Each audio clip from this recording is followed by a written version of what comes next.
Yes. My blue blockers. Yes. Donnie Madden, artist, entrepreneur, source of inspiration. Quirky and wacky. But mainly and first and foremost, friend. Thank you, Donnie, for taking the time. It's a pleasure. I was hoping to do my first conversation with you, so I'm very happy that it is happening. Well, Matthias, thank you so much. I feel like we're both hidden people in a lot of ways. Like we're not shy by any means, right? We have no problem making friends. That's why we call each other a friend, right? So, but we're not necessarily personalities that promote themselves and try to be loud and in front. Although I am very loud in my expression, but I like to stay hidden a bit, right? So, and this is my first any type of live conversation recording too. So it's mutual, and I feel super safe to just dive in and do this with you. And That's of course, awesome. like similar personality types, or like not feeling prepared to do it until you have the right equipment to where you can express yourself authentically, right? So Yes. like my sound and the light and having headphones and then wanting that stuff to be right and lighting, and just as an artist, like that's important, right? And just wanting, this might be someone's first time engaging me, right? So it's nice because you bring out a very safe, authentic version of me. So then anyone that gets exposed to that is really great. And we've been having so many conversations during the last 5 years, right? Since we met each other, and how many times have we told each other, I think we should record this, right?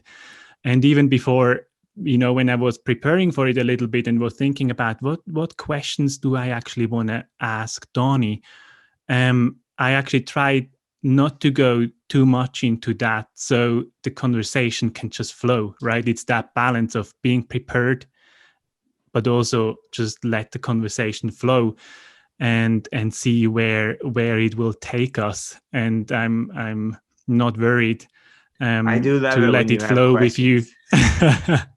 I love your questions and your thoughts, right? So I thought about that too. I was like, well, I love when Matt has a question for me. And, especially like over the years, maybe like cultural dialogues about Americanisms. And I'm always like, hey, you guys aren't wrong.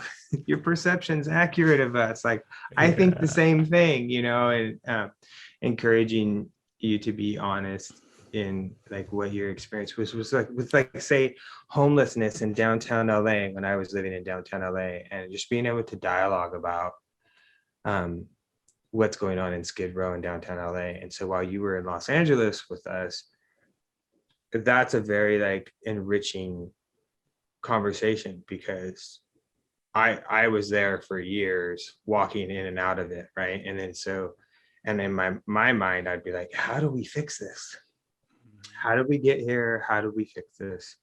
And then you guys come from outside and you have this perspective of like, whoa, how did this happen? And like it feels like we would, like, other countries would never let this happen, or have not let this happen, or have, what's up with the awareness on this?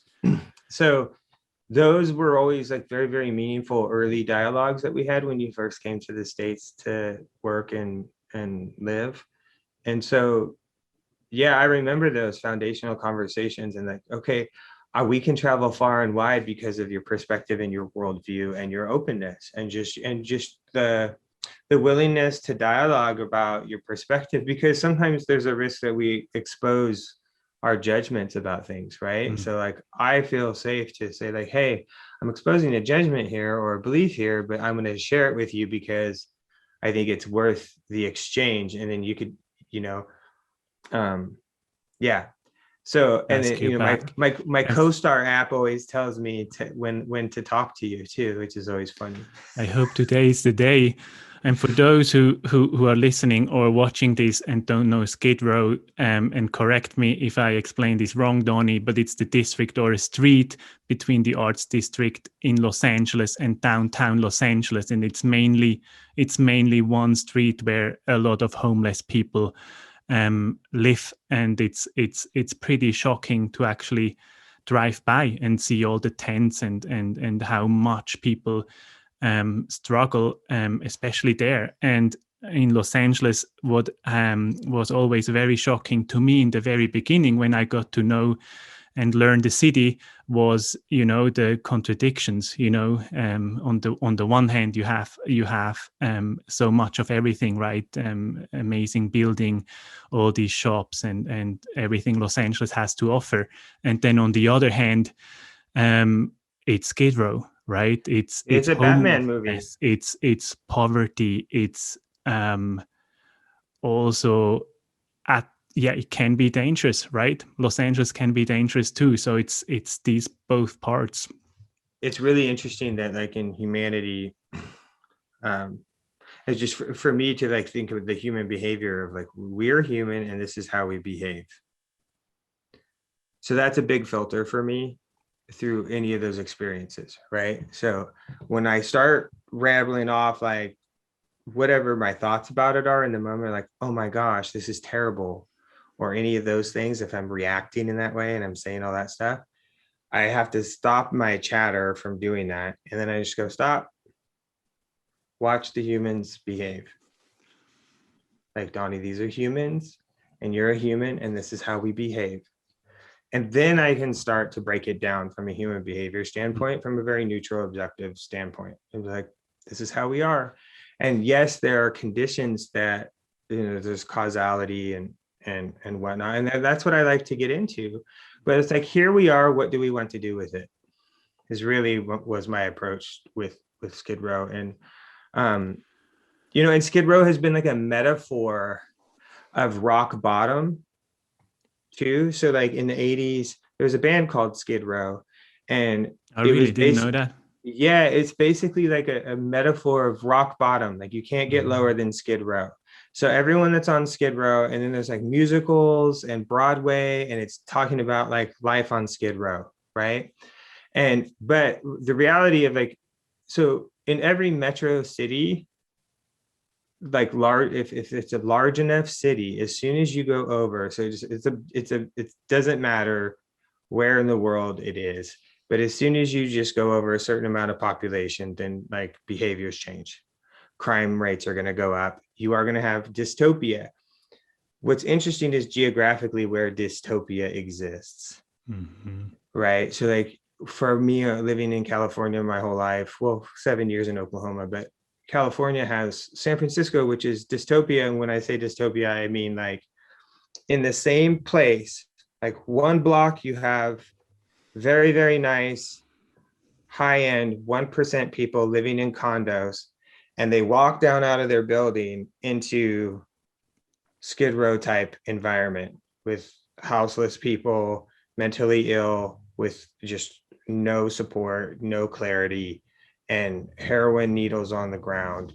And that sounds like very extreme when I hear myself say that, but it's like a movie. It's like one of the Batman movies where like in one scene, you're at Bruce Wayne Manor, you're at the castle, and everyone's in gowns and suits, and it's wealth and opulence.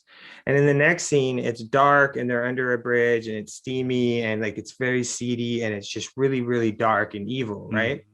And that's what I'm talking about. Like we've I don't know which one came first, if art's imitating life or life's imitating art, but in these cities, that's really like this dystopian experience, which is really, for me over the past couple of years, just the conversation in the United States about white privilege and these conditions, dystopian, the wealth gap. There's huge wealth gap and inequality, income equality. And as an out queer person, I've experienced versions of those things. So for a long time, I stay silent because I am a cisgender white person. And here in America, so like I swear I would probably behave differently if I lived in Europe, because it's not that racism doesn't exist in Europe at all, but the culture is completely different. And um, the way that white supremacy shows up in other countries, not that it doesn't show up in other countries, but the way it shows up in other countries and the way that it's showing up in America for the past 4 years is paramount, right? It's like, it's never happened like this before. So for me in 2016, I really pulled back. And in some ways, I just went absent because, I had a lot of narrative around that. And I just needed to get clear on it. And maybe I felt like I was holding back, and I'm holding myself back from society and contributing to society. But my name is Donald, and I'm a white male. And though I'm gay and out and proud, and I'm an advocate and an activist, I didn't want to take up too much space because it was time for women and people of color to take up space. Mm-hmm. And I'd rather put someone like, we work so hard in society to climb corporate ladders, right? And to get these positions. And I'm in my 40s now. I'm in my mid 40s. And it's interesting that society makes you wait till you're in your 40s sometimes to give you a position. Like, you're too young to have that position. Mm-hmm. But I honestly embody, and I say this like out of duty, not out of arrogance, but I think I have the same skill set that I did at like 23 of leadership. It's intact. My character and my integrity has been intact. And my taste, like whether it's visual, my taste for people, my taste for intellectual stimulation, my taste for all of these things, that's what I trust about myself.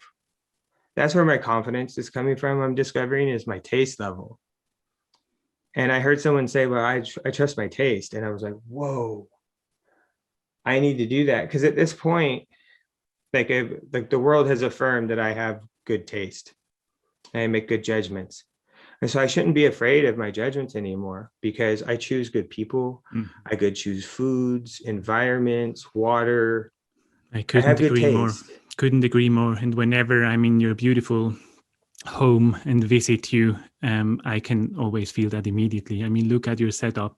I have to work on my setup. It looks amazing. Just the way you curate things and the people you have around you, and the way you're listening and trusting your intuition in many ways has been very, very inspiring to me. And I've been learning so much from you. And I think you're right. You were talking about the environment and in what way the environment influences you on many levels, right? The way you think, the way you feel, the way you act. And this is something, I started to learn and figure out when I actually left my environment, right? When I left Switzerland and moved to Los Angeles. And it's not something you realize after weeks. It takes, everyone is different, right? But my experience was that it took me years, to really zoom out and look at things myself, my environment, from a different perspective. Yeah, no, because it is, that's like my favorite Alan Watts quote is about, so he says that blood in a bag on a shelf in a refrigerator, it's behaving differently than blood in your body. It's still blood, but it behaves based on the environment that it's placed in. So you can store it and it'll behave like it'll just sit there and just go frozen and cold and just be dormant, right? But you put it in a body and it comes alive, mm-hmm. and it moves and it animates, right? So we and to me, that quote, because I'm so into blood types and blood, I believe in blood consciousness, and really life is in the blood. And so, and the reason why breath and oxygen are so important is because it's superpowering your blood. So yeah, that's really just, that's like my favorite quote, because human behavior also, like, it's kind of like a Sam Harris conversation about free will, but our blood type and our blood really is driving the ship. Mm-hmm. So um it has its own will and consciousness, and it's trying to tell us what to eat and how much sleep to get, and how to fix its autoimmune stuff, and how to interact with the microbiome, and all these, and the nervous system. It's just a fascinating thing. So for me, oxygenating your blood and breath work, and I'd love to talk more about breath work with you too, because I know just enough. I'm like one of those people who, I'll expose myself to like a discipline, or not to necessarily, I don't want to just call it a discipline, but for me, that would be like a discipline would be like, I have no problem meditating. Like, that has just been like an established discipline for a long time, since like I was a young man, right? So I'm grateful for that. But when it comes to disciplining myself with breath work, Is it harder? I, yeah, because I think it's like part of my brain gets lazy, Mm-hmm. and is just like, it's there, which maybe this book will fix. So I bought this book. I just wanted to share with you because I thought that was like, Have you started reading it? yeah, you Yeah. know me. So I'm that far in. I'm reading Almost 4 books. halfway through. I'm reading 4 books at once though. Yeah. So this I do one that starts. too. It's awesome This to one. switch, right? Yeah, I've This heard one. about this one. Yeah. I think This one. you introduced that book to me um It on your jumped way out to at me. on your way to LA, right? You took that book to LA recently, right? Yeah, Yeah, it was you. and it really, like, I Love the bought it the colors. week before I left, and then Mm-hmm. I went 2 chapters in, and I was like, it really helped me shift, because I've been in like the collective down and dumps because of quarantine and isolation and not So being many people, social. Donnie. I felt it too. It took a whole 100%. year for me, like over a year, for it to really impact me, I guess, for it to really start to change my behavior. Mm-hmm. And so that trip to LA was life-giving, Yeah, I want because to talk about that for sure. But yeah, just really quick, breath work.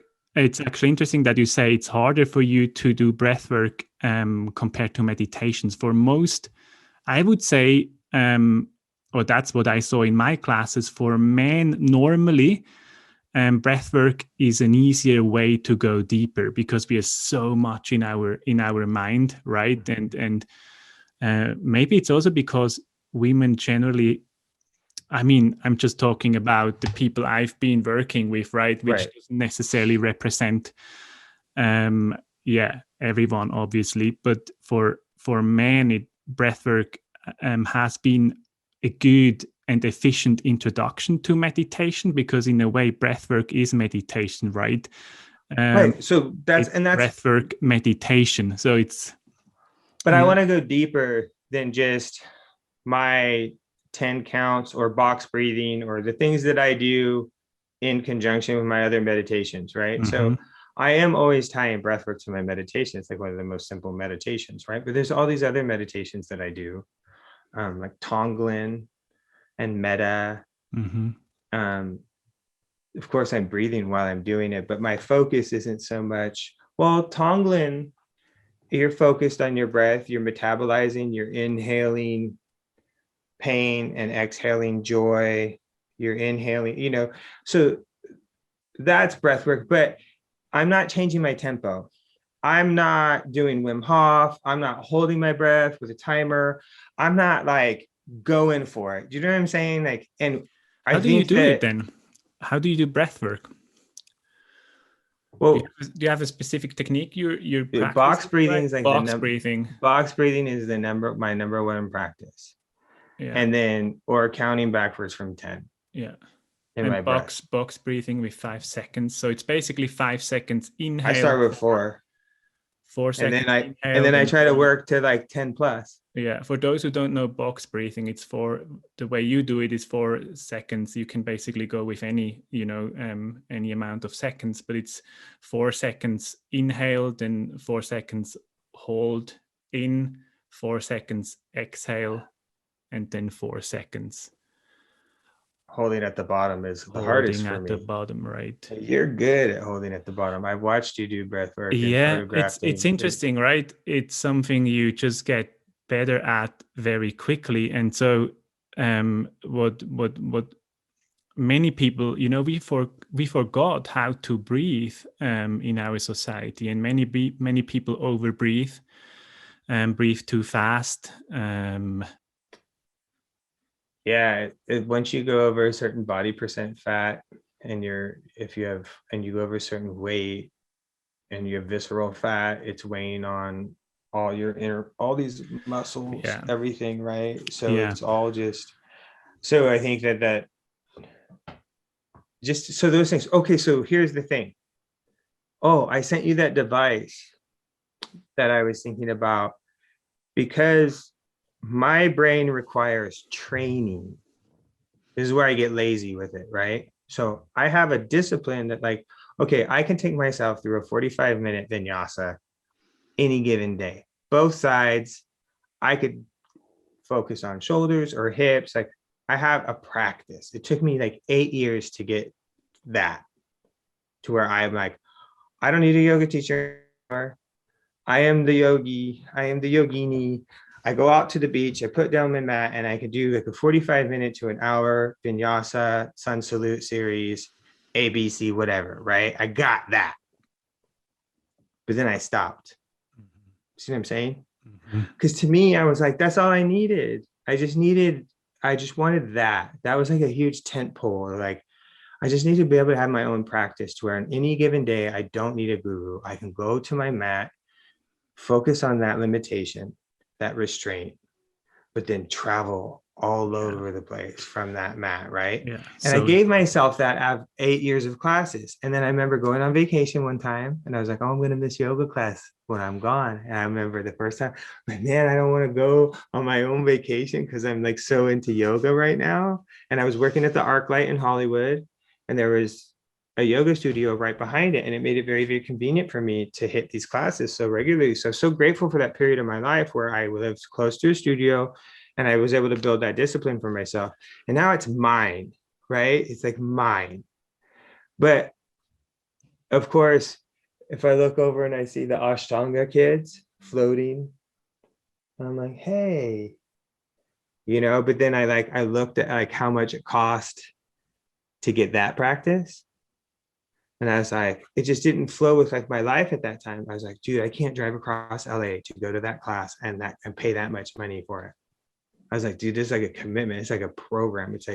It's a training. yeah, it is, right? But So I the think you, breath trainer for me is where the brain I need training. Like, not just a class. I really want to look at it like a program. Like, okay, I'm going to retrain my resting breath.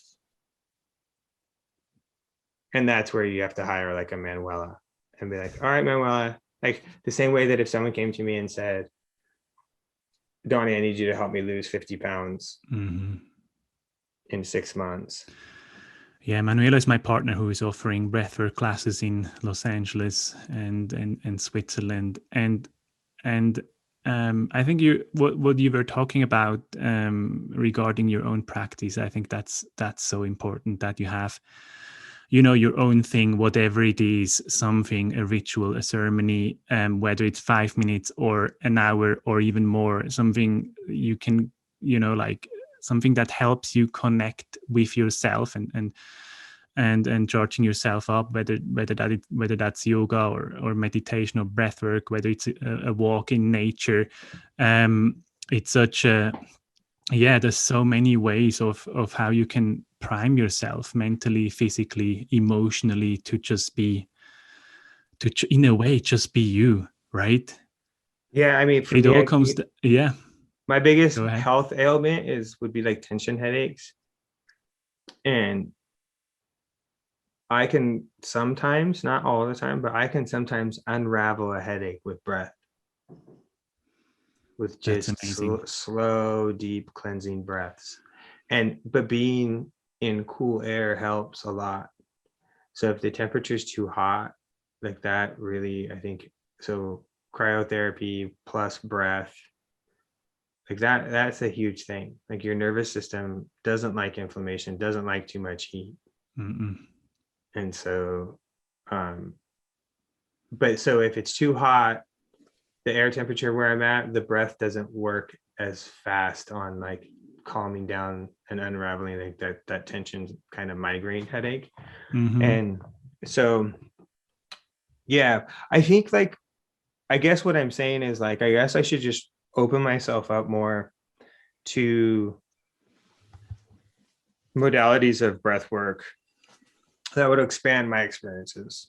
And because Yeah. I've just been like, that's what I'm, it's just like my yoga practice.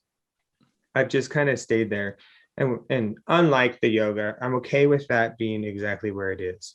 Just a fundamental, it's like a free throw.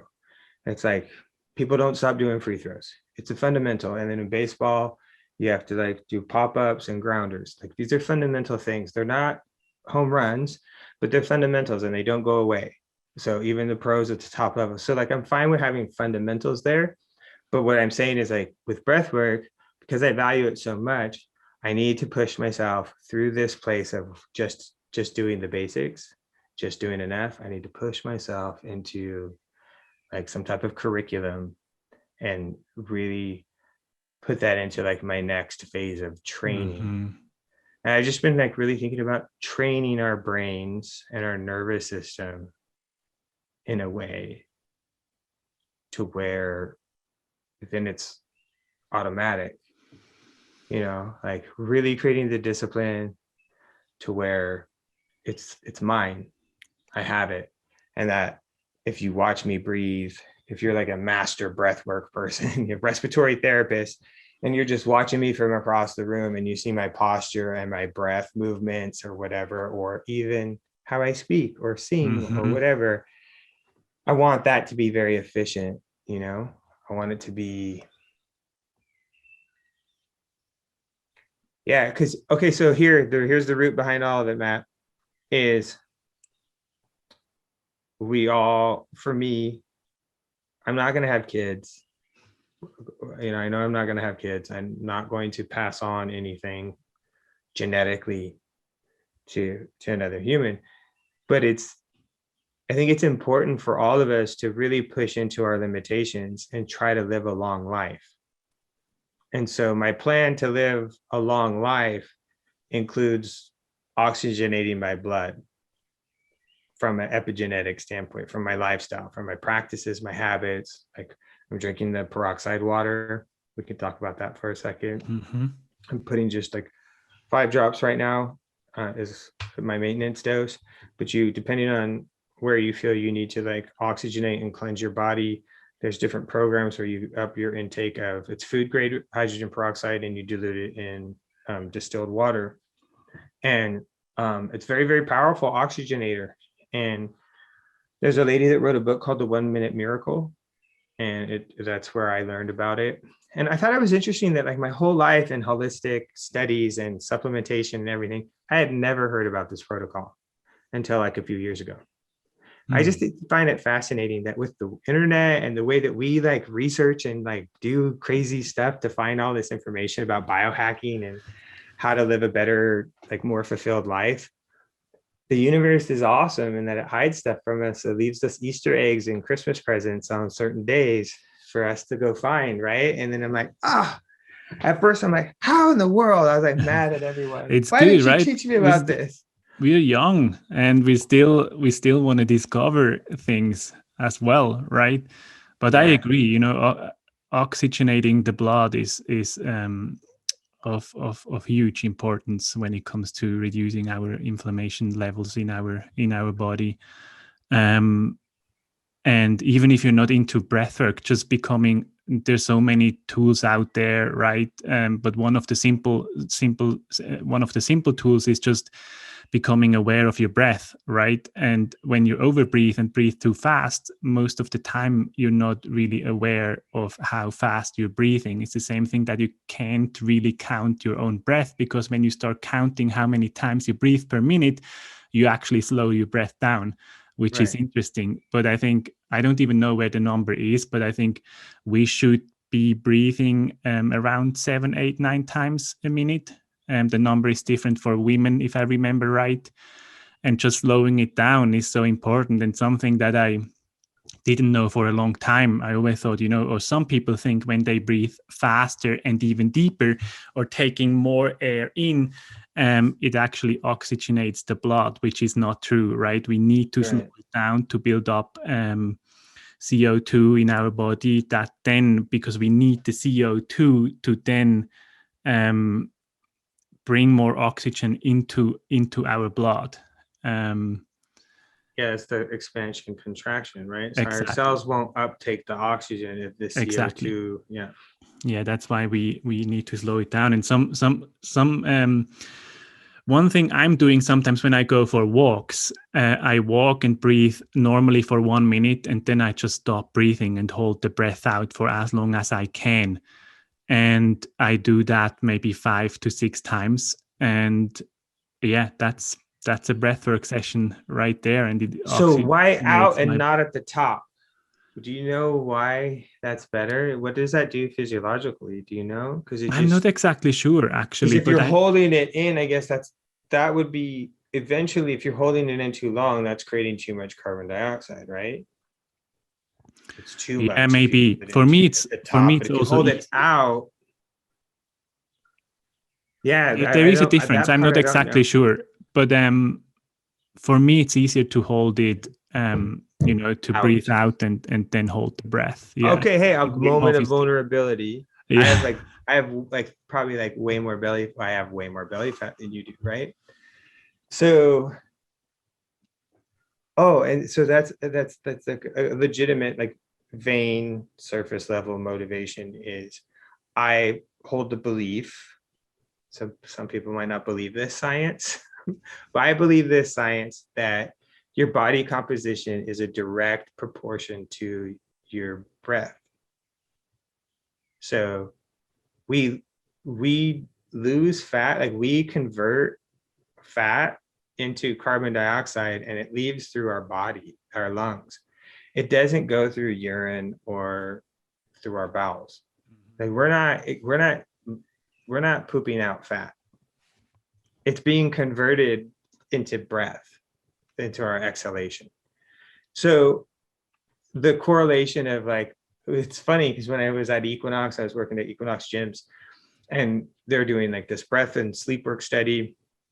And now they have this research. This is where I was working when I found out. And I'm like, oh my gosh, this makes total sense to me, because I have some breathwork yogis, not vinyasa flow yogis, but just people who sit in rooms and do sutras and breath. And they don't really run or exercise. You don't really see them dancing, but they sit and breathe, and they are skinny. There's no meat on their bone. They are just skinny. And I was like, that makes total sense. Of course, a lot of them are vegetarian, and your midline, your microbiome and bacteria. Of course, meat has way more bacteria, so it automatically expands the population of your gut, and that's going to change your posture, right? So 100%. For the breathwork part too, because I'm not trying to beat my body up with too much cardio and exercise to get lean, and that was my old way to be lean. But cardio forces breath, so you can either force it through movement, which is good, and I'm still going to do cardiovascular exercise, but I don't need to do the amount of it that I was doing when I was hanging out with you young coaches in LA, and doing so much no movement. You don't. And most of the things, when it comes to longevity and just improving your health, most of the things are very simple when you think about it. It's getting enough sleep, it's drinking enough water, hydration, it's breathing. And even if you don't want to do breath work, just slow down your breath. And if when you do that and eat enough and eat good food if possible, right? No processed food and a lot of veggies and a lot of greens and there is not a type of diet I would say that is perfect for for everyone. So you just need to do your own research and figure it out and listen to your body. And sometimes I always bring the coffee example, and I think we've been talking about that. When people ask me, is coffee healthy for you? And I think before you go do the research and go looking for information, why not just observing yourself and listening? How does the coffee make you feel? Is there a difference between 1 cup and 4 cups, right? Because it's not, nowadays it's not that easy to find the right information out there. Is so many studies out there, especially about coffee, and there are certain health benefits, and too much is obviously not good as well. That's why I always, before, and there's nothing wrong with doing research, I do it myself so much, right? But why not starting with yourself first and just listen? Right. Because, man, it's hard to listen to ourselves because we've been programmed for so long. About 100%. Remember, I was a little kid. Do you know that they used to say this thing to me? It was said to all of us. It'll ruin your complexion. Like, they said it would ruin your complexion.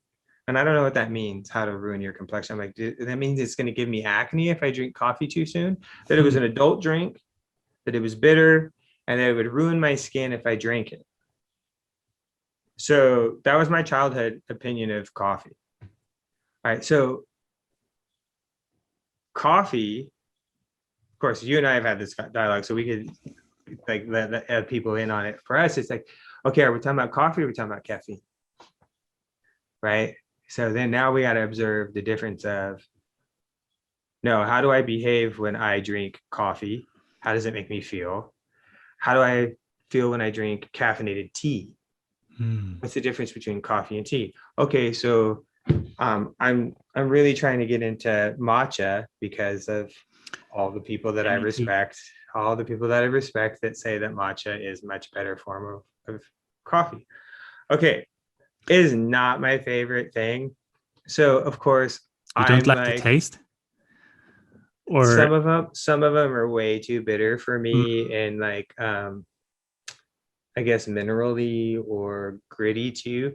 So like I have the little kit. I need a new. I broke the bamboo whisk, so I need a new one. So I'm trying to find like the one that I had, but it's like not too expensive or whatnot, right? Because a lot of them are expensive, those kits. So anyway, I have to replace my what's it called. So I do have one that I like. And then the coffee shop I used to drive like 15 minutes to. There's a guy there. Do I know that place?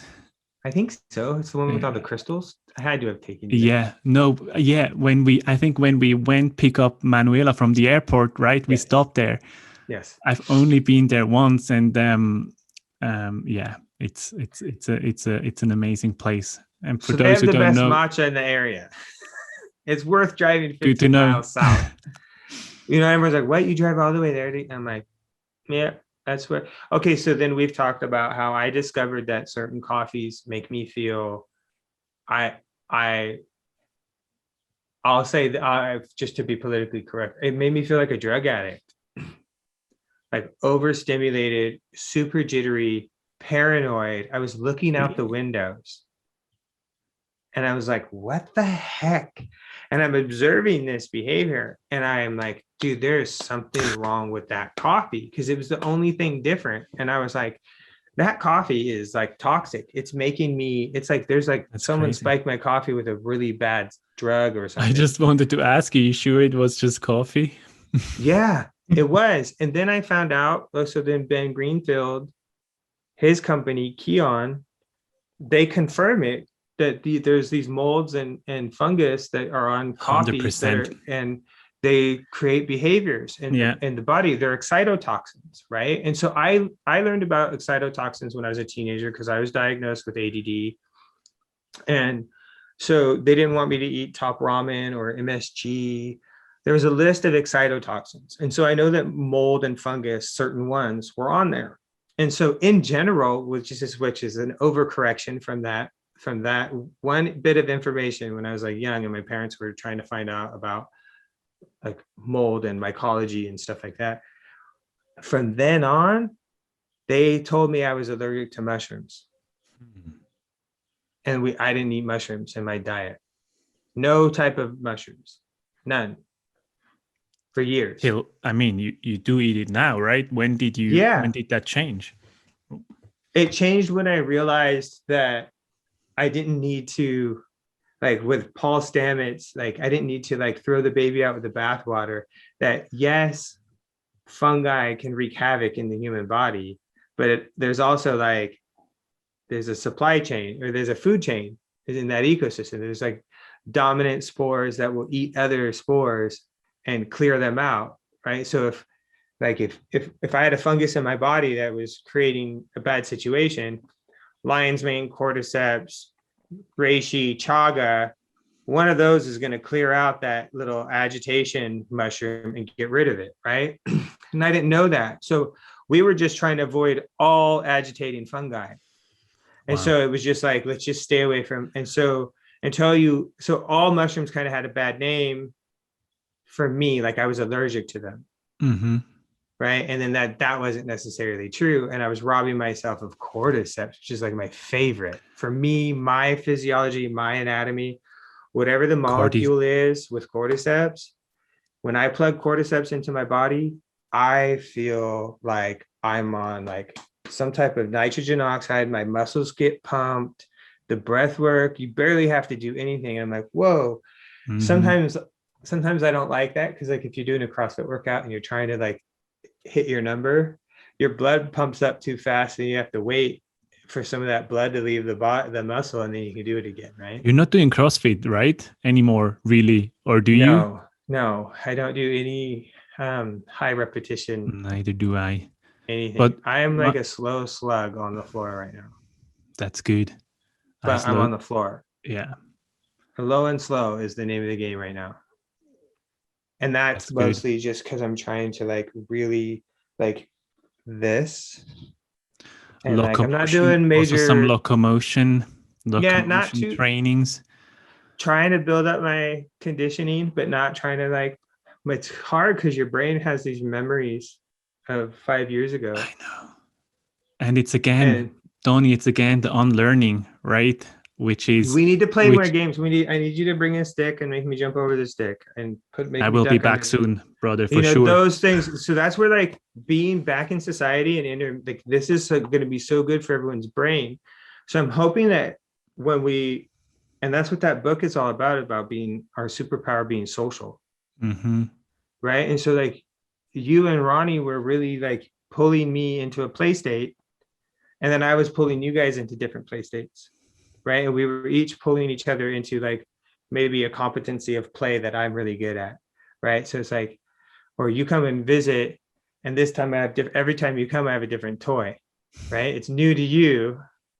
It's new to me too. Donnie always has a different toy. And I can't wait to drive actually with your one wheel that you got around 2 months ago.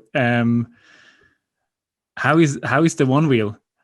The one wheel is great. Like I really pulled back. Of course, I was going to be really, really aggressive. The weather was not, I was really cold out there. So I backed way off.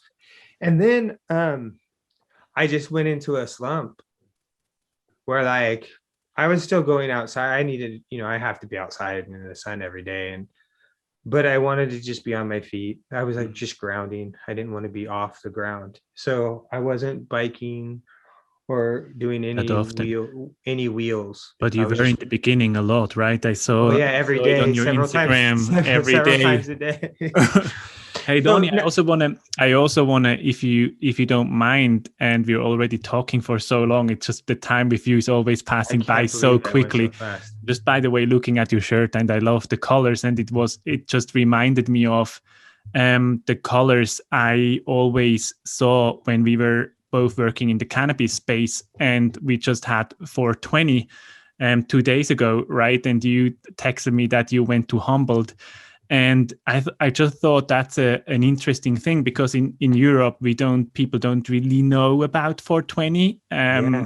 I don't know how it is in the US. California definitely always celebrates it in many ways.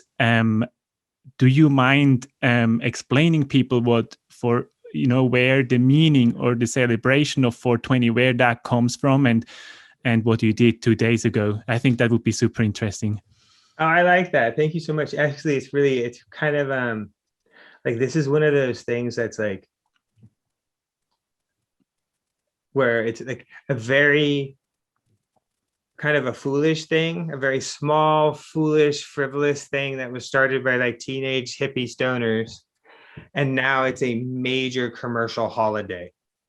So 420 is the ratio. There's like this chemical ratio of tetrahydrocannabinol, right? So the THC has like this number, and it's 4 with the colons, and then 20, right? So in chemistry, when you have like this proportion or ratio, there's like, that's like some type of marker, right? So some stoner nerd learned that back in the day. And then it's like, oh, it's 420. That means it's time to like ingest THC. So traditionally, 4:20 p.m., like, so no matter where you are in the world, at 4:20 p.m., people in your time zone are lighting up. So just first of all, just know that today at 4:20 p.m., people who ingest cannabis as a lifestyle and on a regular basis, like, that's their happy hour. That's like, it's like, okay. And is it a daily thing, Donnie?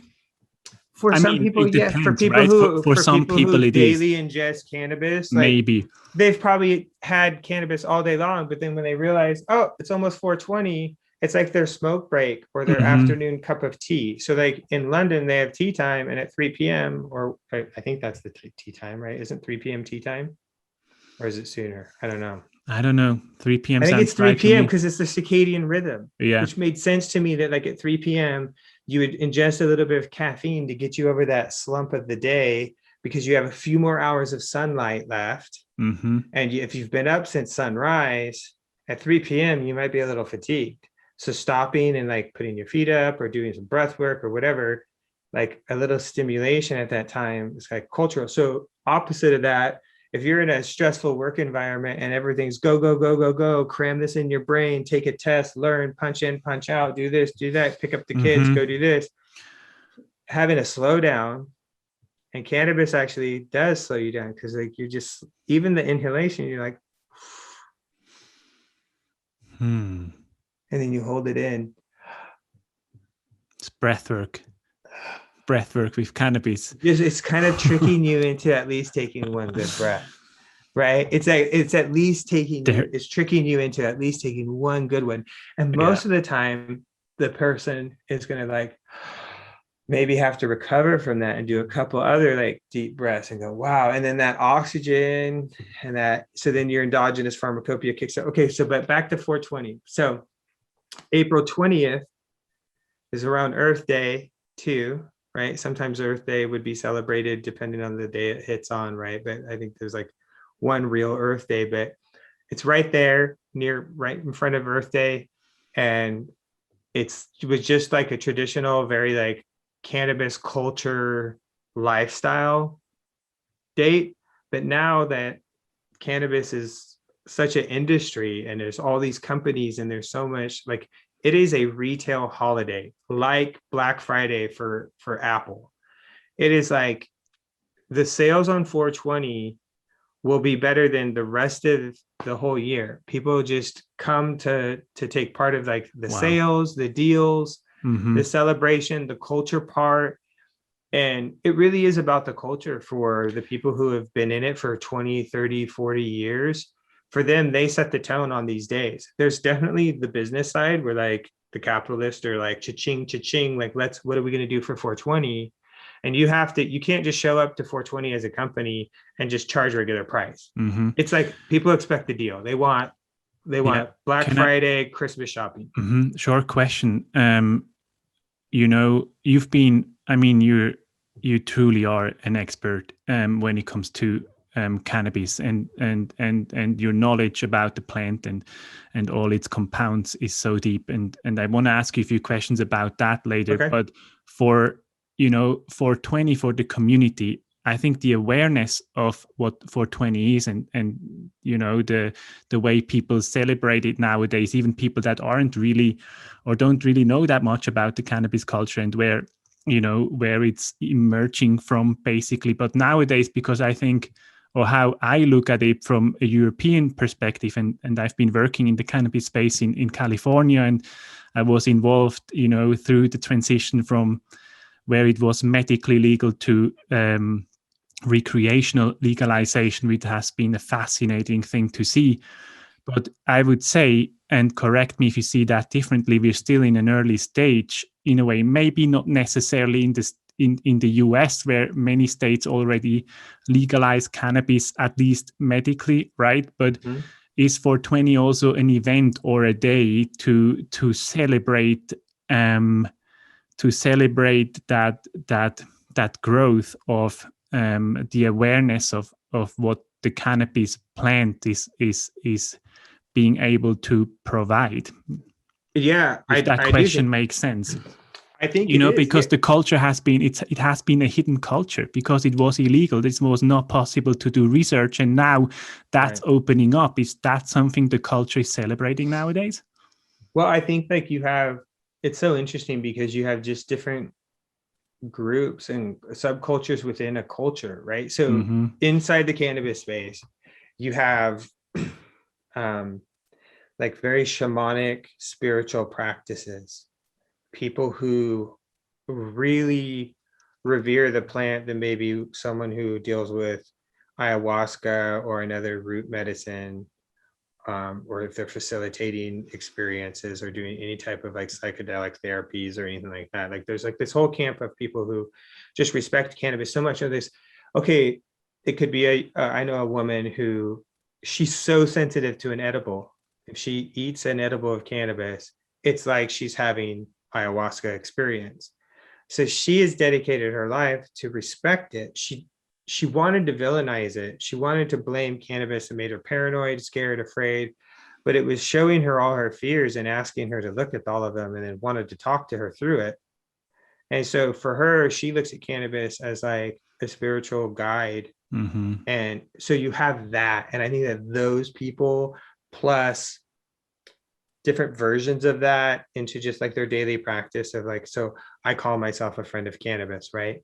So to me, I also your Instagram handle, right? If people want to follow you and learn more about what you're doing in the space, it's in the cannabis space. Yeah, it's very cannabis specific. Friend of cannabis. Yeah, friend of cannabis. If you want to see like my adventures in the cannabis space, I've been pretty quiet lately, but I just started posting more and sharing there. So, yeah. But friend of cannabis came from that. Well, I'm definitely a friend of cannabis, meaning that I want to do advocacy. I want to like educate people about it. I want to defend her if she needs defending. If someone has a wrong mentality or mindset about her, I want to kind of defend her, and just be like, hey, you got her mixed up. She's like, she could be your really good friend too. And so then in a healing capacity, like once you work in medical cannabis and the people come and tell you how they've healed themselves, like luckily I've never had cancer, right? And so I haven't had to treat myself with cancer, but possibly because I've been ingesting cannabinoids for the majority of my life because I grew up in a community and in this lifestyle. But I went 6 years without ingesting cannabis and I didn't get sick.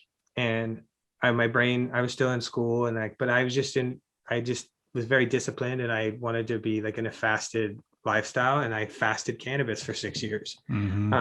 So I do that a lot. I'll pick something. I'll just be like, I'm just going to discipline myself and fast it. So yeah, I think just having that lifestyle of learning, when I first started, I was like just trying to make my own ADD, like coconut oil. I was just cooking cooking cannabis down into a coconut oil. So I could be on like a little thumbnail size, like a quarter teaspoon, about the size of my thumbnail. So I just wouldn't fill the whole spoon up, and I'd take that at night, and then I'd take one in the morning. And that kept me off of pharmaceutical ADD drugs, because my dad put me on Ritalin when I was 13 for 3 days. And he said it just like my behavior was like very numbing. It dumbed me down. And he was like, that's not my kid. Yeah. That's not the answer. And so we secretly like found a local person that taught us how to make canna oil with coconut oil. And so I've been making my own coconut oil for years. And yeah, that's fascinating. And I also really want to honor you, you know, for what you've been doing in the cannabis space, and the way you've been, the way you've been educating people about the plant. I think everything I know about the plant is, or most of it is from you, right? And when I started to learn about the plant, and I didn't know much, right? When I moved to the States, I never consumed cannabis. I think Did you ever imagine you would be working in California cannabis space? Like, did you ever think that would happen? Donnie, never. It has been, you know, just looking back, it just has been a movie, right? Like just ending up in Los Angeles, and which is already kind of a subculture in the US, right? A big one, and then going even deeper into one that is cannabis, and sometimes zooming out and just, you know, look at yourself from the top, like where did you land? Where are you? What are you doing? But that's exactly, we've been talking about the different environments and changing environments, and it has just been it put you in lots of environments. And coming from Switzerland, where the culture is different in so many ways, it has been a wild ride, and I'm super grateful for it. And, you know, the cannabis plant, I didn't know anything. I think at that time, I hardly knew CBD, what CBD is, and just very quickly. And I would love if you could elaborate on that a little bit. But the cannabis plant, you know, there's so many compounds, right? Most of the people know THC, which is the compound that creates the high. There's CBD, CBG, CBDA. I think there are, I'm not sure how many cannabinoids, more than 100. You know, it's not even clear. There are flavonoids, there are terpenes in the plant. And I think, and looking at the research, and it's interesting that research has not really been possible before it really got legalized. I know that there's a lot of research that came out of Israel, if I remember right. But yeah, my question is, you know, because there are so many just cannabinoids and terpenes and flavors in the plant, am I, you know, like we still know very, very little about these plants, right? Well, okay, so here's what's amazing to me is, okay, I guess I have like maybe a weird correlation, but you know, recently with all the research for COVID vaccines and stuff, that research for the COVID vaccine has accelerated HIV research.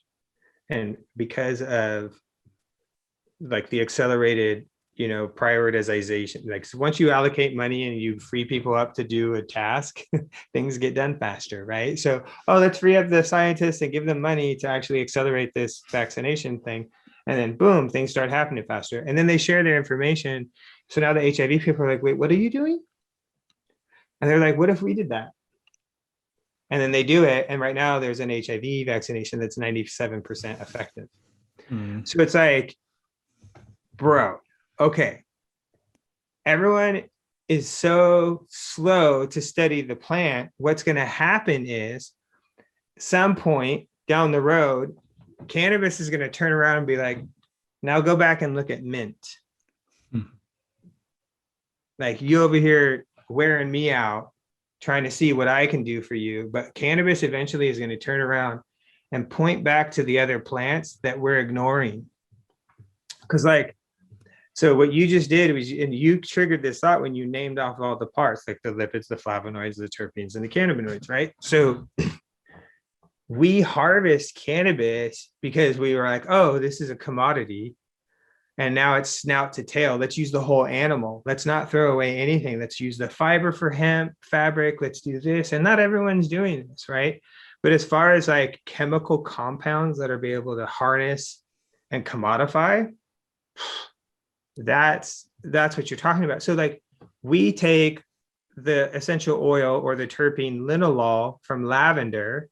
So when I buy lavender or essential oil for my diffuser or to put it in any beauty product, it's like does wonderful cleaning. It kills germs. It's awesome. It's relaxing, really wonderful for your nervous system. But like we don't look at what else does lavender have. Does lavender have cannabinoids that we're not extracting? Are we just because we identified the thing that's the most valuable was the aromatics, and then we left everything else? We didn't research, does it have cannabinoids? Like, so these other plants, maybe we need cannabis is because cannabis has those same terpenes that lavender has, but maybe, so what else are the common denominators in these plants? And I think that cannabis ultimately is a mint, it's in the mint family.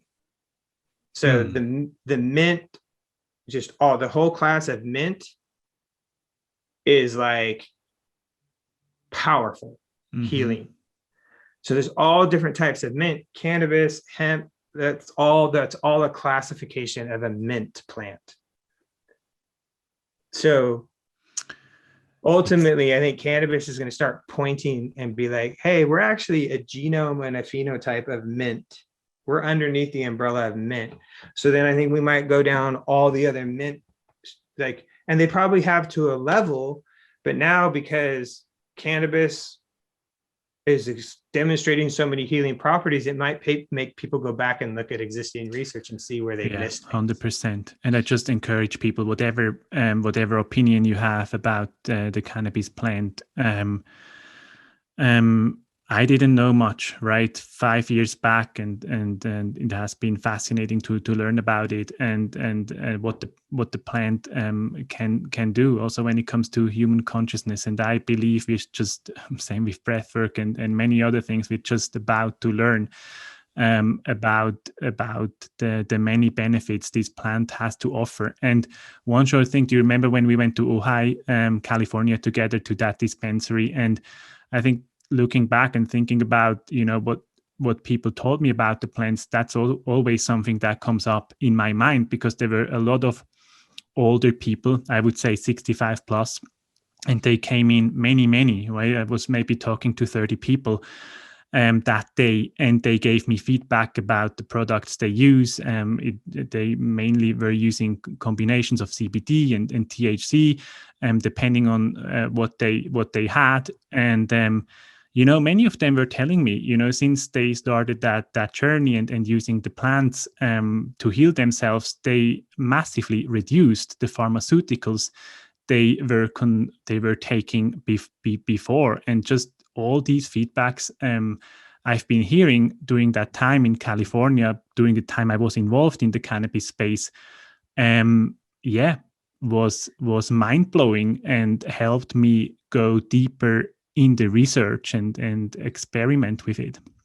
Yeah. So I was going back to 420, it's bigger in Spain and Amsterdam, right? So April 20th in Barcelona and Amsterdam are still big holidays, and other European cities that have, good cannabis laws that allow for use and for people to grow their own medicine. I think that's actually a really important thing, is like, just no matter what, like, maybe an area or a country doesn't want to like fully legalize cannabis, like, and for whatnot, but I think like the people should always be able to grow their own cannabis. That's like the most important fundamental law that people should be trying to. It's like, okay, so yeah, you don't want dispensaries in your neighborhood, that's fine, but I should be able to grow some plants in my backyard if I want to treat my arthritis or my cancer or whatever it is that with 100%. cannabis. I think that's like the really important thing. Matt, I was going to say that I knew that it might not be a fit for you, and that the culture could be very frustrating to you, because I deemed you a very competent business person and a leader. And I was like, man, we need strong leaders in the cannabis space. And I was like, my thought was if Matt could learn, and also I had already been to Europe in the cannabis scene, right? And I already knew, I'd taken the pulse and I'd already saw where everything was going. And of course I could be wrong, but I don't practice my life to like leave too much room that I'm wrong. I feel like if you're diligent in your homework, you should trust yourself and just be like, no, move forward in this. Like, because I'm not a big risk taker anyway. So once I identify something I'm that confident on, I'm like, yo, in 2 years, Switzerland's going to be lit. And everyone's like, I'm not sure it's going to happen that fast. I'm like, and I'm telling everyone, why is no one doing their homework? Why, and I'm going, so I'm saying, Matt, watch what's going to happen. It's going to move faster than everyone thinks. And I'm telling the execs at our company that we worked at, and they're going, why are we sending you to Europe? Our business is here in California. And I'm going, oh, y'all go miss this train. So I was like, if I could, even if you didn't go back to Switzerland and start a company or whatever, as far as consulting people who did, that you had already been through this whole learning curve of the California industry from medical to recreational, that you understood the whole ins and outs, and that if you seeing how it's going to be over-regulated and made very difficult for companies to start up and get to where they're making money and having profits right away. I was like, if Matt gets this blueprint and then goes back to Switzerland, he'll be so valuable to your community, because you can really be a resource for a lot of companies and leaders on where that industry is right now in its inception and with its regulations and with its current state, and knowing where it's going to go. They all want to be where California is. So the UK is where California was in 2006. And for the most part, that medical infrastructure where they're collecting patient signatures and they're saying, okay, we grow X amount of square footage of cannabis for this 1,000 patients. That's a really good system. And it's very profitable for the companies who are in that system. And it makes affordable medicine to those patients. Mm-hmm. As soon as you go rec, everything changed. Like the profits went down and the costs went up, and then the government's getting fat. So the beauty about, I think, Switzerland, UK, Spain, they're not over-regulating it. I hope not, right? We will see where that will lead to, but I hope they learn from what California has been going through. And I think, do you know if because in the beginning I remember, and that might has changed during the last 2 years, is the thing with the taxes, because how I looked at it when, especially at the time 2017, 18 till I left the space, the taxes were so high that it was so hard for the businesses to even survive, right? And then the black market in California, in the beginning it might, the legal space was definitely growing, but the black market is still super strong, right? Is it around? It's hard. I don't know if there is a number, but maybe still 2/3 is still black market. Would that be a fair assumption? Hard to say. It would be really hard to say because so many new people have come into the space. Yeah, but it's still strong. Do you know? And why is that? Is it because is taxes one major factor? Is it hard to get the licenses on the different levels? I mean, everyone needs a license, right? Whether you're a dispensary, whether you're a farmer, a distribution company, all need licenses from the Bureau of Cannabis Control in California, right? And they're too busy, instead of like putting more resources in vetting and licensing proper people, they're still busting shops that are illegal. It's like a war on drugs style. So it's not, they're schizophrenic in it. They're not consistent. So they'll learn, but for the most part, they're not processing enough licenses on the license space for stores and farmers. Okay, so like right now, there's not enough. The stores are selling licensed cannabis faster than the farms can produce in California. Mm. And so tomorrow I'm going to do a consulting with a company through an agency. I get hired. They find me with different companies, and I don't know what company it is. And there's all these NDAs, and you don't share all this stuff. But basically, every single time it comes down to something that I never thought I'd be good at, but a spreadsheet and a pro forma with like the debita and all that stuff and revenue cogs.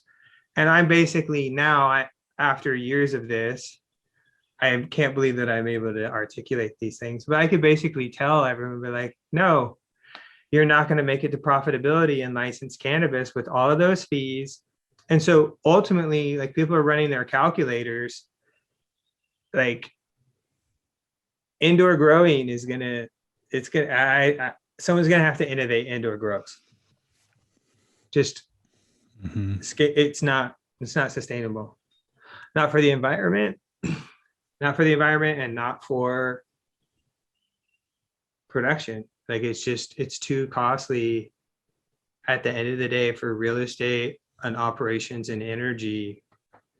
So that sounds really doom and gloom. But right now it's all about a calculator. It's about square footage. The math has to make sense at the end of the day.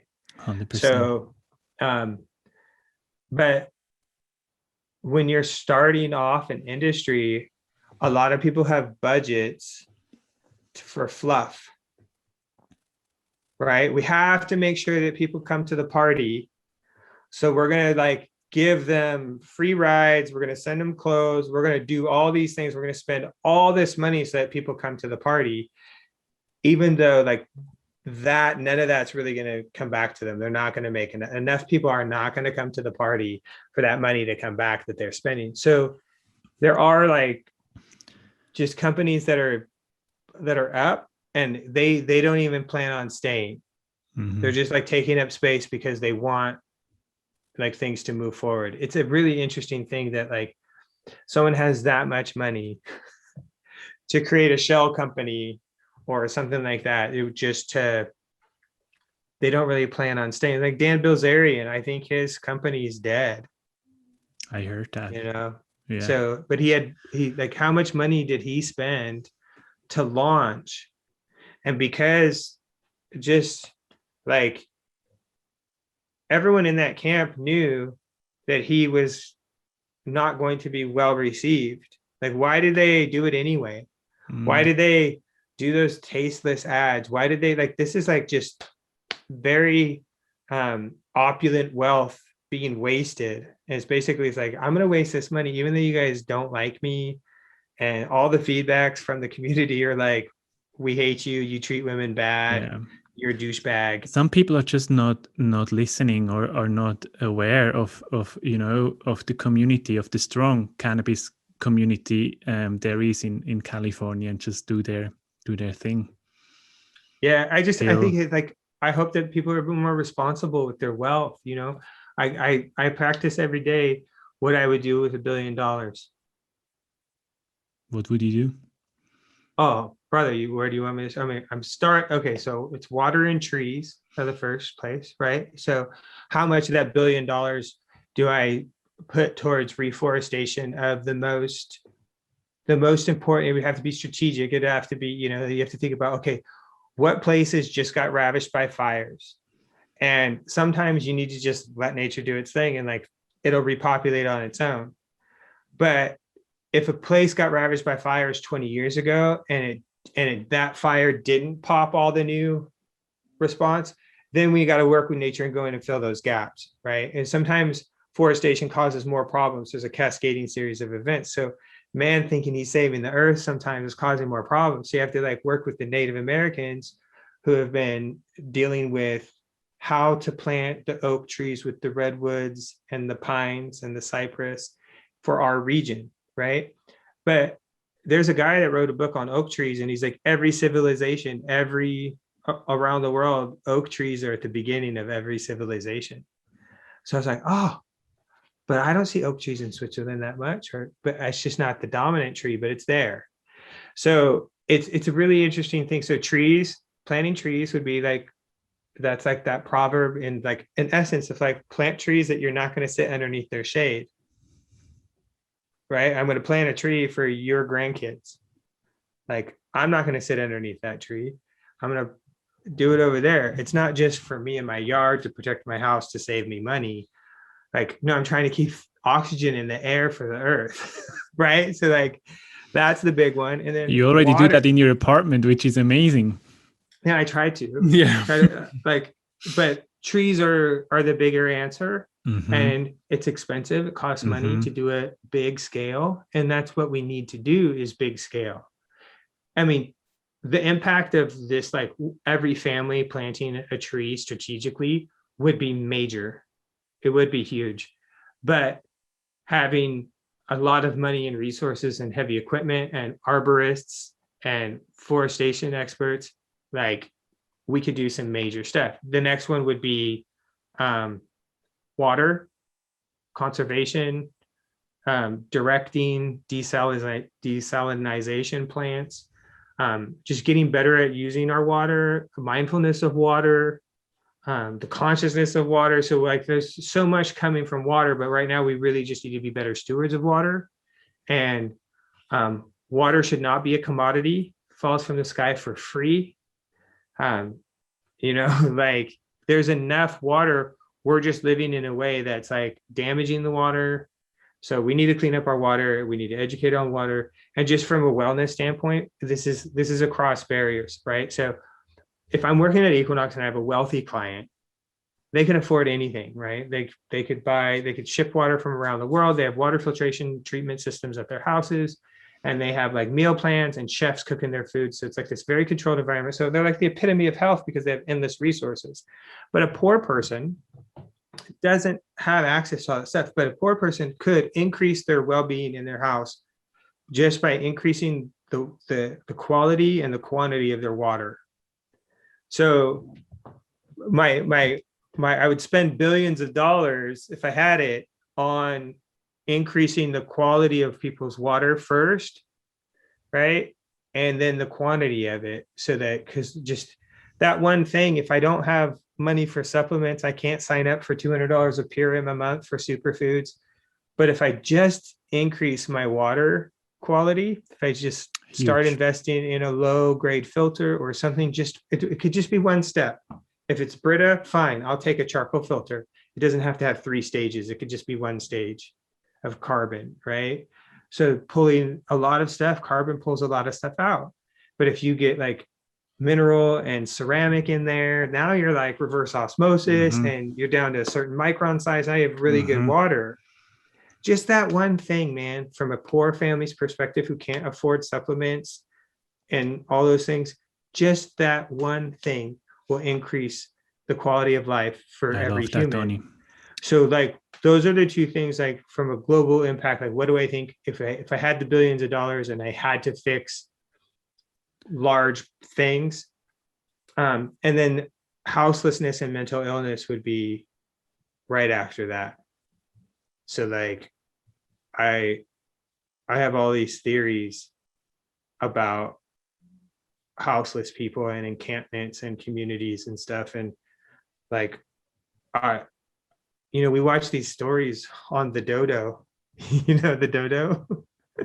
What's the Dodo? It's a website. It's like called the Dodo. And it's all these like stories about like this dog who's like really in bad condition and left on the street. And then someone goes and gets it, and the dog's trying to bite, it's like these horrible conditions. And then like they get this really sick, almost dead dog back to health. And then they give it a foster home, and then it gets a forever home. And it's like these stories of like humans saving animals from really, really bad situations. And to me, I'm like, why don't we do that? Why aren't we doing, where's the show where we go find homeless people who let us help them? If we go and say, hey, if I have money and if I can give you a place to stay and I can get you a doctor and I can get them like off of if they have parasites and the parasites are making them think that they're crazy and they're not really mentally ill, like as far as like a permanent state, because like mental illness is a spectrum, right? So we talk about people who are mentally ill as if they're permanently mentally ill. And like, that's just not true at all. But we leave people out there because they've gone mentally ill, and we don't try to heal them. We just like, that's a terminal thing. It's a condition. Okay, my mom was schizophrenic. It's a physiological thing, right? But she was high functioning, and that's the hardest one to treat. So if we're just talking about optimizing chemicals, if we're talking about chemistry, if a patient can be debugged, or like, I was acting like a crazy person on some stinking coffee. There was something in my body agitating my behavior. Like, we're not treating mentally ill people like that. So if I had billions of dollars, I'd be out in the streets trying to get permission from these humans to let me try to help them. And I'd be trying to clean up their blood, their microbiome, and get them oxygen. I'd try to just oxygenate them. I'd let them live like Michael Jackson. I'd put them in oxygen chambers. I'd give them vitamin B12 drips. I'd be pumping them full of the stuff that the elite have access to, and see if that does the trick. Because no one's doing that. And because they don't want to spend the money on someone that might not come back from it. But I have a strong efficacy that if we went out there and started doing that to like thousands of people, I bet like 80% of them would recover from a mental illness. And then the 20% that didn't, it would be physiological, not chemical. I love that, Donnie, and I love to see all the energy that is coming out of you while you're. Oh yeah, I lit up on that one, right? Absolutely, while talking about the idea you were just presenting, it's amazing.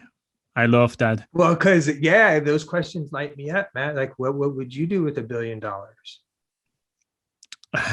don't have to answer it right now, but I like, think about it, please. In our next talk, you could be like, I got some things. Right? Because like Jeff Bezos' ex-wife, you know her story? I think she gave most of the money to charity. Spending the rest of her life. No, she married this science teacher, and she's basically was like, yo, I need you to help me. We're going to spend the rest of our life like loving on each other and giving away all this money. Because it's going to take her the rest of her life to give it all away. Oh, I mix it up with Steve Jobs' wife, I think. His widow. Widow that gave lots of their wealth to charity. Yeah, I wasn't aware of Jeff Bezos' wife and what she's up to and doing. I just dude, she's a fun story. Super rich. One of the richest. Yeah, crazy. Like, what would you do if someone just gave you, if you got inherited all these billions of dollars? I know you wouldn't do like just stupid, self-pleasuring things. No, I don't think so. And why I don't have I've been thinking about that, what I would do, and I don't have a concept or a specific thing I would do. I have ideas, and I think they maybe it's also something I wouldn't necessarily just decide by myself. I think I would get other people on board and just definitely try to do something good, right, in whatever way. Hey, this thought came up while you were talking is, the reason why I do that, why I zoom out and I try to solve those big problems, is it gives me perspective on when I'm too zoomed in on my little moment, and I'm not doing my Joe Dispenza. I'm creating a state that's not what I want, right? So then if I zoom out, and I'm like, this little problem that I have right now is like is so petty. It's like the landlord sent the landscaper, and he was doing a good job at like protecting my flowers, but he like wiped out half of a whole bed of my flowers. What? Right? Yeah, I was like, I had this whole moment yesterday. When did that happen? Recently? Yesterday. Whoa. I mourned my flowers. I know how much you love your flower. I teach you about the headlock, right? I went and called him off, and he stopped and he left, and I was out there and I just mourned it. But then I was like, hey Donnie, this is actually your state's in a drought, and that's where I was upset, is because I was trying to keep the grass long because we're in a drought and soon we won't be able to water. It's a So, massive drought, right? I've been reading oh, it's about it. It really has bad. never, I mean, I think it has been getting worse and worse while I was living in California. But this year I read it has never been that bad. Is that Not correct? since 1977. Wow. So 1977 was the worst year. Mm-hmm. So it hasn't been that bad since, but we're there. So unless there's supposed to be some rain that comes this week, and Gavin Newsom was here in Ukiah, he was at the lake. Really? He did a press conference yesterday here at the Which lake, lake? Lake Mendocino. Mm. And so he declared a drought emergency for Mendocino and Sonoma counties. Mm-hmm. And our lake is the canary. So like if our lake gets this low, then the rest of the state's going to be bad this year. And that's what they're saying. So we're 40% lower than it would be. And again, we're still so early in the year, right? And whenever I look at these numbers and it's already that dry so early on, and I mean, normally it rains in Ukiah and up north till beginning of March, right? Yeah. Mid-March. No, It's still can showers. now. April showers brings May flowers. Yeah. So we're used to April being full of showers. Yeah.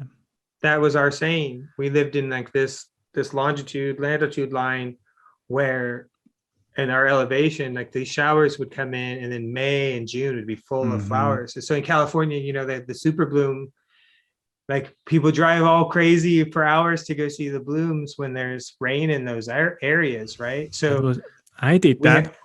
We don't have that right now. And so I was trying to create my own super bloom and get ahead of it. And I was letting all my wild grasses grow wild, like very permaculture hugel beds. Hugel. And so I've been like trying to I'm like, I know it looks a little messy and I'm going to clean it all up. But like right now, all my baby springtime sunflowers are little. And there's no house or shade to protect them during these hotter days. It's already hotter than it normally is, and it's dry.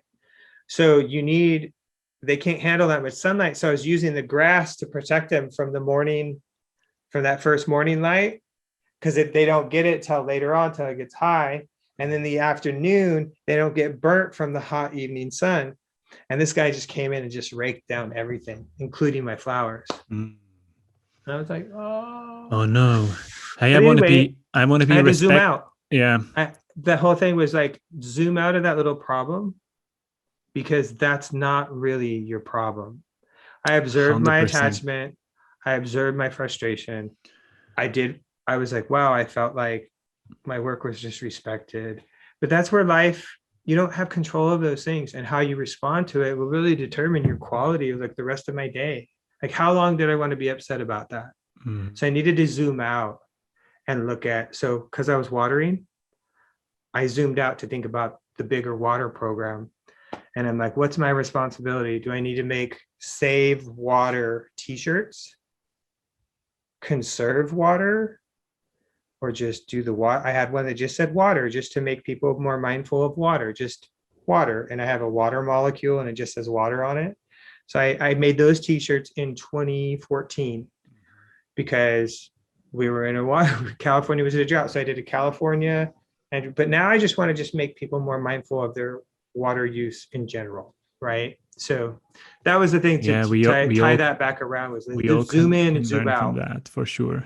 And even if I think, when you were talking about, when you're in it and you should be zooming out right now and you have an emotional reaction to something, I think sometimes I'm fast and sometimes I can let it go quickly, when I'm in these states, and sometimes not. And I think to me, it's all about training myself at least to be aware of where I am.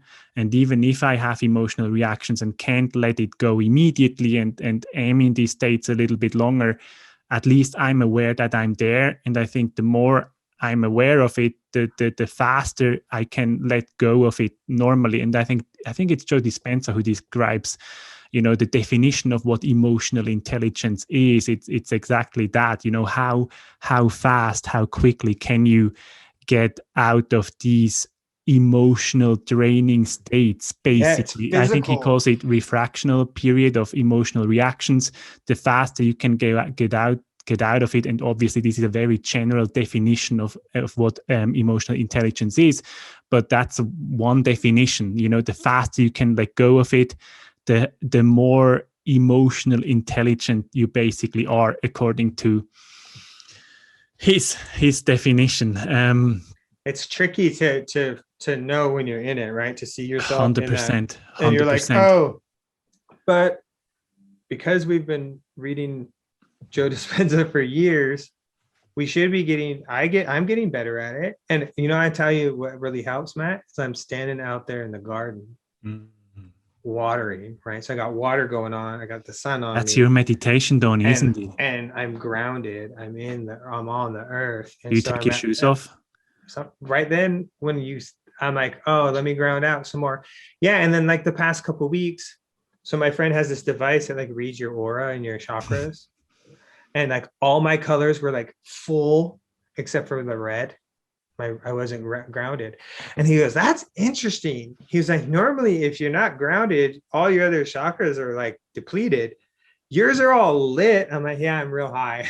I need to ground out all the time, but also like feeling a little displaced. I'm not in my permanent home. I'm in like a temporary I know situation. And so like because of COVID, that I'm like, oh, this is really, so the grounding, your root chakra is about that. It's about safety, home, your nest. And so safety is so huge. If you can make people feel safe, emotional safety, physical safety, if like those two things are intact, humans can do amazing things. I agree. What a wonderful way of ending this, Donnie. I want to be respectful of your time. Yeah, we went over. It's already 20. Yeah, it's already 20 to 8. But there's so much more I want to talk to you about. And this is just the first one. I would say I want to talk to you about water for sure. Water can be a whole, and I know you're very passionate and knowledgeable about water, NFTs, what it does, the possibilities in the art space, and your husband that is involved in it, and many other things we can discover together. Thank you so much for your time, brother. Well, thank you. When do we see each other? I just need to buy a ticket and come to Switzerland next, right? I think so too. And then we can go back to California together. Let's make it happen. All right, we'll do it. Talk to you soon, brother. I appreciate you, Matthias. I appreciate you. Love you. Love you. Talk to you soon.